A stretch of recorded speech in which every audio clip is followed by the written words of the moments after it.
ದೇಶದಲ್ಲಿ 146 ವರ್ಷಗಳಲ್ಲೇ ದಾಖಲೆಯ ಮಳೆ ಕೊರತೆ ಅಂದರೆ ಮಳೆಯ ಪ್ರಮಾಣ ಕಡಿಮೆ ಆಗಿರೋದ್ರ ಬಗ್ಗೆ ಸ್ಕ್ಯಾರ್ಸಿಟಿ ಬಗ್ಗೆ ಒಂದು ರೆಕಾರ್ಡ್ ಇದೆ. ಎಷ್ಟು 146 ವರ್ಷಗಳಲ್ಲಿ ಇದೇ ಹೆಚ್ಚು. ಮಳೆ ಬಂದಿಲ್ಲ ಅನ್ನುವ ಒಂದು ಕೋಟ್ ಮಾಡ್ಕೊಳ್ಳಿ. ಮಳೆ ಬಂದಿಲ್ಲ ಅನ್ನೋದಕ್ಕೆ, ಮಳೆ ಕೊರತೆ ಅನ್ನೋದಕ್ಕೆ, ರೈನ್ ಸ್ಕ್ಯಾರ್ಸಿಟಿ ಅನ್ನೋದಕ್ಕೆ ಇದು ರೆಕಾರ್ಡ್ 146 ವರ್ಷಗಳಲ್ಲಿ ಅನ್ನೋದು ಮಾಹಿತಿ. ಅದರ ಸಂಪೂರ್ಣ ವಿವರವನ್ನು ನೋಡ್ತಾ ಹೋಗೋಣ. Let's have a look.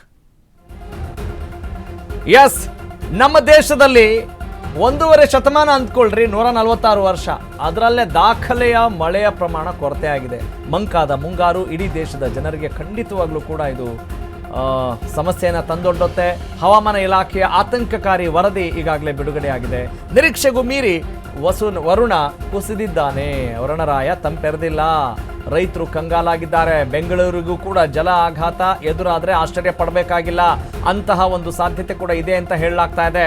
June 22ರವರೆಗೆ ದೇಶದಲ್ಲಿ ಕೇವಲ 60 ಮಿಲಿಮೀಟರ್ ಮಳೆ ಮಾತ್ರ ಆಗಿದೆ. ಸರಾಸರಿ 98 ಮಿಲಿಮೀಟರ್ ಬದಲಿಗೆ 60 millimetre. C the difference. 60 98 millimetre ಮಾತ್ರ. 98 ಮಿಲಿಮೀಟರ್ ಮಳೆ ಆಗ್ತಾ ಇತ್ತು ಆವ್ರೇಜ್ ಅಲ್ಲಿ, ಆನ್ ಆವ್ರೇಜ್ ಸರಾಸರಿ. ಆದರೆ 60 ಮಿಲಿಮೀಟರ್ ಮಾತ್ರ ಮಳೆ ಆಗಿದೆ ರೀ. ಈಗ ಮುಂಗಾರು ಚೇತರಿಕೆಗೆ ಇನ್ನು 2 ವಾರ ಕಾಯುವ ಒಂದು ಪರಿಸ್ಥಿತಿ ಇದೆ. ಕೃಷಿ ಚಟುವಟಿಕೆಗಳ ಮೇಲೆ ಭಾರಿ ಪ್ರಮಾಣದ ಪರಿಣಾಮದ ಆತಂಕ ಇಲ್ಲಿ ಎದುರಾಗ್ತಾ ಇದೆ. ದೇಶದಾದ್ಯಂತ ಮಳೆಗಾಗಿ ಕಾದು ಕೂತಿದ್ದಾರೆ ರೈತರು. ಜನರು ರೈತರು ಕಾದು ಕೂತಿದ್ದಾರೆ ಅಂದರೆ ನಾವೇನು ತಿನ್ನೋಣ್ರಿ ಬಾಯಿಗೆ ಅಲ್ವಾ? 5 ಪ್ರಮುಖ ಕಾರಣಗಳಿಂದ ಮುಂಗಾರು ಮಳೆ ಈಗ ಸ್ಕ್ಯಾರ್ಸಿಟಿಯನ್ನು ಅನುಭವಿಸುವಂತಾಗಿದೆ. ಹಾಗಾದರೆ ಮುಂಗಾರು ಮಂಕಾಗಲು ಆ 5 ಕಾರಣಗಳೇನು ಅನ್ನೋದನ್ನು ನಾವು ಗಮನಿಸ್ತಾ ಹೋಗೋಣ.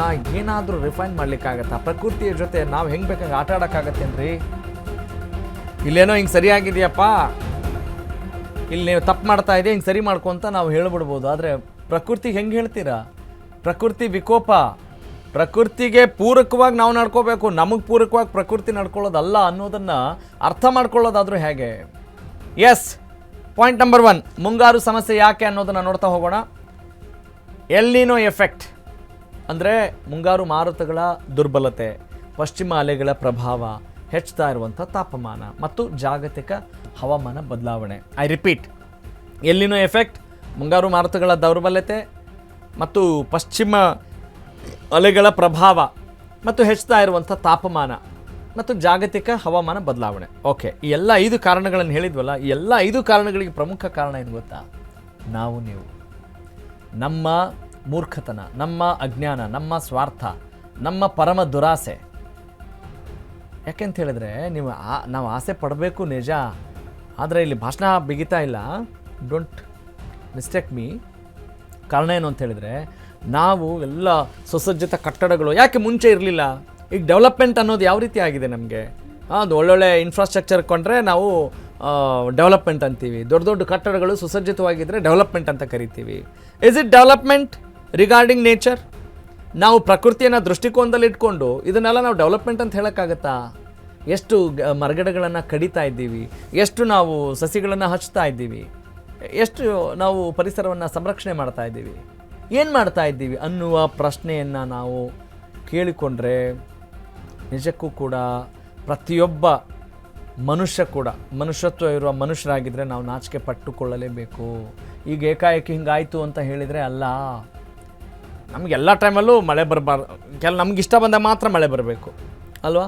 ಬೇರೆ ಟೈಮಲ್ಲಿ ಅಯ್ಯೋ ಇದೇನು ಮಳೆ ಅಂತ ಬೈಕೊಳ್ತೀವಿ. ಒಂದು ಅದರ ಜೊತೆಗೆ ನಮಗೆಲ್ಲ ಐಷಾರಾಮಿ ಜೀವನವೇ ಬೇಕು. ಹೌದು, ಐಷಾರಾಮಿ ಜೀವನ ಮಾಡೋದು ತಪ್ಪು ಅಂತ ಹೇಳ್ತಾ ಇಲ್ಲ. ಆದರೆ ಪ್ರಕೃತಿಯನ್ನು ನಾಶ ಮಾಡಿ, ಪ್ರಕೃತಿಗೆ ಪೂರಕವಲ್ಲದ, ಪ್ರಕೃತಿಗೆ ಮಾರಕವಾದಂಥ ಜೀವನ ನಡೆಸ್ಬಿಟ್ಟು ನಾವಿವತ್ತು ಮಳೆ ಬರ್ತಾ ಇಲ್ಲ, ಹವಾಮಾನ ಇಲಾಖೆ ಹಿಂಗೆ ವರದಿ ಕೊಡ್ತಾ ಇದೆ ಅಂತ ಹೇಳಿದ್ರೆ ಯಾರು ಹೊಣೆಗಾರರು? ಹವಾಮಾನ ಇಲಾಖೆನ, ರೈತರ, ಜನರ, ಪ್ರತಿಯೊಬ್ಬರು ಕೂಡ ನಾವೆಲ್ಲರೂ ಕೂಡ ಇದರಲ್ಲಿ ಭಾಗಿಯಾಗಿದ್ದೀವಿ. ಜಾಗತಿಕ ತಾಪಮಾನ ಏನು ಸುಮ್ಮನೆ ಆಗುತ್ತಾ? ಯಾವ ಕಾರಣಕ್ಕಾಗತ್ತೆ? ಯಾಕೆ ಸಿಕ್ಕಾಬಟ್ಟೆ ಭೂಮಿ ಕಾಯ್ತಾ ಇದೆ, ಭೂಮಿ ಏನೋ ತಾಪಮಾನ ಜಾಸ್ತಿ ಆಗ್ತಾ ಇದೆ. ಅದಕ್ಕೆ ನೀರಿಲ್ಲ.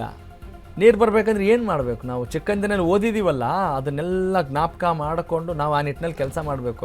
ನಾವೊಂದು ಹೆಮ್ಮೆಯಿಂದ ಹೇಳ್ಬೋದು. ಯಾಕಂತ ಹೇಳಿದ್ರೆ ಅಶ್ವವೇಗ ನ್ಯೂಸ್, ಅಶ್ವಭಾಸ್ಕರ ಟ್ರಸ್ಟಿಂದ ಈಗ ಕೋಟಿ ವೃಕ್ಷ ಯೋಜನೆಯನ್ನು ಕೂಡ ಒಂದು ಸಂಕಲ್ಪ ಮಾಡಿ ಅನೇಕ ವೃಕ್ಷ ಬೆಳವಣಿಗೆಗೆ ನಾವು ಸಹಕಾರ ಕೊಡ್ತಾ ಇದ್ದೀವಿ.